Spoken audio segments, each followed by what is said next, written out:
আসসালামু আলাইকুম রহমতুল্লাহ। আজকে আমরা ফিজিওলজির ট্রান্সপোর্ট নিয়ে আলোচনা করব। তো ট্রান্সপোর্ট সাধারণত দুই ধরনের সাবস্টেন্সের হতে পারে, একটা হচ্ছে ম্যাক্রোমলিকুলার ট্রান্সপোর্ট আর একটা হচ্ছে মাইক্রোমলিকুলার ট্রান্সপোর্ট। তো আমরা ম্যাক্রোমলিকুলার ট্রান্সপোর্ট নিয়ে আলোচনা করব না, আমরা করব মাইক্রোমলিকুলার ট্রান্সপোর্ট। তো মাইক্রোমলিকুলার ট্রান্সপোর্টকে আমরা দুই ভাগে ভাগ করি।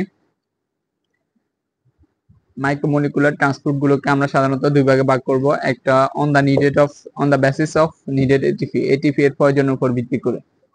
এটিপি এর প্রয়োজন যেটা, সেটাকে আমরা দুই ভাগে ভাগ করতেছি, একটা হচ্ছে অ্যাক্টিভ ট্রান্সপোর্ট আর একটা হচ্ছে প্যাসিভ ট্রান্সপোর্ট।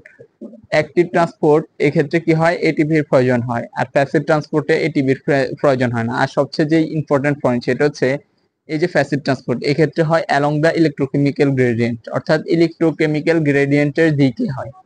আর আমাদের অ্যাক্টিভ ট্রান্সপোর্টটা হয় against the electrochemical gradient, electrochemical গ্রেডিয়েন্টের বিপরীত দিকে হয়। তাহলে আমরা সহজভাবে বুঝছি, অ্যাক্টিভ যেটা সেটা হয় ইলেকট্রোকেমিক্যালের দিকে, আর অ্যাক্টিভ প্যাসিভটা হচ্ছে ইলেকট্রোকেমিক্যাল গ্রেডিয়েন্টের দিকে, এবং অ্যাক্টিভটা হচ্ছে ইলেকট্রোকেমিক্যাল গ্রেডিয়েন্টের বিপরীতে। তাহলে ইলেকট্রোকেমিক্যাল গ্রেডিয়েন্ট কি, যদি একটা বৈষম্য বেদ্য ধরেন, এখানে একটা পর্দা আছে, এর এ পাশে চার্জ বেশি এ পাশে কম, তাহলে কি হবে, বেশি চার্জ থেকে কমের দিকে যাবে, এটা হচ্ছে ইলেকট্রোকেমিক্যাল গ্রেডিয়েন্ট। তো এখানে বেশি থেকে কমের দিকে যাচ্ছে, এটা বেশি থেকে কমের দিকে সহজে যেতে পারে। আমরা জানি ব্যাপন বেশি ঘনত্ব থেকে কম ঘনত্বের দিকে যেতে পারে, বাট কম ঘনত্ব থেকে বেশি ঘনত্বের দিকে সম্ভবত যায় না, কোনো কিছু যায় না। সেজন্য কি হয়, শক্তি দিয়ে আমাদেরকে কি করতে হয়, এক্ষেত্রে কমের থেকে বেশি দিকে আনতে হয়। তো একইভাবে এখানে বেশি ঘনত্ব থেকে কম ঘনত্বের দিকে, অর্থাৎ ইলেকট্রোকেমিক্যাল গ্রেডিয়েন্টের দিকে যেতে আমাদের কোনো শক্তির প্রয়োজন হয় না, এবং সেটাকে আমরা প্যাসিভ ট্রান্সপোর্ট বলবো। আর অ্যাক্টিভ কি বলবো, যেটা হচ্ছে কম ঘনত্ব থেকে আমাদের বেশি ঘনত্বের দিকে যেতে হবে। ইলেকট্রোকেমিক্যাল গ্রেডিয়েন্ট আসছে বেশি থেকে কমের দিকে, কিন্তু আমরা কম থেকে বেশির দিকে নিচ্ছি, এক্ষেত্রে কি হবে, আমাদের এটিপি খরচ হবে, শক্তি দিতে হবে। শক্তি দিয়ে আমাদেরকে কম ঘনত্ব থেকে বেশি ঘনত্ব, কম চার্জ থেকে বেশি চার্জের দিকে নিতে হবে। এটাকে আমরা বলবো অ্যাক্টিভ ট্রান্সপোর্ট। এখন এই যে প্যাসিভ ট্রান্সপোর্ট, এটা মেকানিজমের উপর ভিত্তি করে আমরা দুই ভাগে ভাগ করব। একটা হচ্ছে কিভাবে হচ্ছে, অর্থাৎ এটার কৌশল নিয়ে আমরা এটাকে দুই ভাগে ভাগ করছি, একটা হচ্ছে ডিফিউশন আর একটা হচ্ছে অসমোসিস। এখন ডিফিউশন কার হবে, অসমোসিস কার হবে, বুঝার জন্য আমাদেরকে কিছু জিনিস জানতে হবে। সেটা হচ্ছে অক্সিজেন না, আচ্ছা অক্সিজেন কার্বন ডাইঅক্সাইড, সেটা মোট যে দুইটা জিনিস জানতে হবে, সেটা হচ্ছে ওয়াটার সলিউবল সাবস্টেন্স এবং লিপিড সলিউবল সাবস্টেন্স, আর হচ্ছে ওয়াটার ইটসেলফ। তিনটা জিনিস। ওয়াটার সলিউবল সাবস্টেন্স কোনগুলা, যেগুলা ওয়াটারে দ্রবণীয়, গ্লুকোজ হতে পারে, আমাদের ইউরিয়া, অ্যামিনো অ্যাসিড, এগুলো হতে পারে। আর লিপিড সলিউবল সাবস্টেন্স হচ্ছে অক্সিজেন, কার্বন ডাইঅক্সাইড, অ্যালকোহল, এগুলো হচ্ছে লিপিড সলিউবল সাবস্টেন্স, আর ওয়াটার ইটসেলফ। তো ডিফিউশনের মাধ্যমে কারা হয়, ওয়াটার সলিউবল সাবস্টেন্স এবং লিপিড সলিউবল সাবস্টেন্স যা আছে সবগুলো কিসের মাধ্যমে হয়, ডিফিউশনের মাধ্যমে। আর অসমোসিসের মাধ্যমে কি হয়, ওয়াটার ইটসেলফ, ওয়াটার নিজেই হয় হচ্ছে আমাদের অসমোসিসের মাধ্যমে।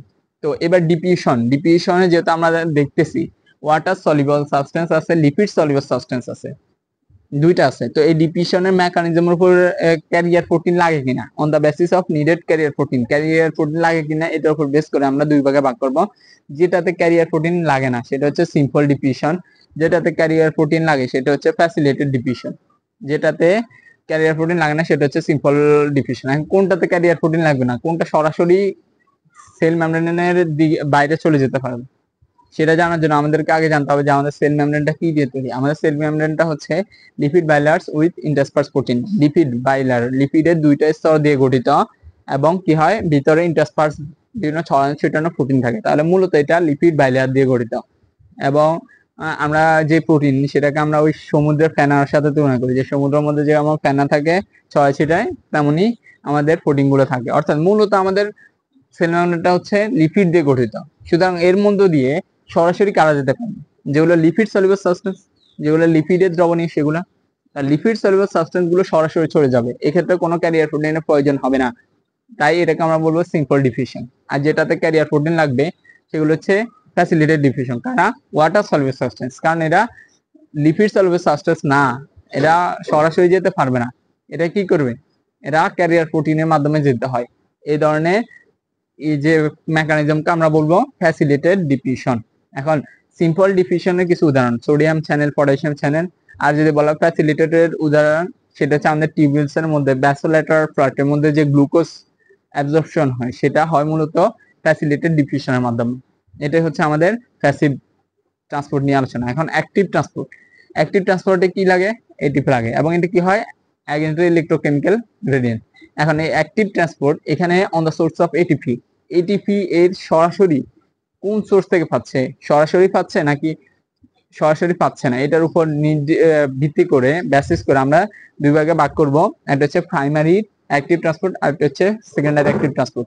প্রাইমারি অ্যাক্টিভ ট্রান্সপোর্ট সে সরাসরি এটিপি থেকে শক্তি নিয়ে মেকানিজমটা সম্পূর্ণ করবে, আর হচ্ছে সেকেন্ডারি ট্রান্সপোর্ট এটা সরাসরি পাবে না, এটা সরাসরি এটিপি থেকে শক্তি পাবে না। বাট প্রাইমারি অ্যাক্টিভ ট্রান্সপোর্ট হওয়ার কারণে ওখানে এমন একটা এনভায়রনমেন্ট তৈরি হবে যেটা শক্তি যোগাবে, এবং ওই শক্তি নিয়ে সে কি করবে, সেকেন্ডে গৌণভাবে সে তার বিক্রিয়াটা চালিয়ে যাবে। তাহলে এখন প্রাইমারি অ্যাক্টিভ ট্রান্সপোর্ট হচ্ছে সোডিয়াম পটাশিয়াম স্যালেন, ক্যালসিয়াম স্যালেন এবং হাইড্রোজেন স্যালেন, এগুলো pump, sodium potassium pump, hydrogen pump, calcium pump, এগুলো সবই হচ্ছে প্রাইমারি অ্যাক্টিভ ট্রান্সপোর্ট এর উদাহরণ।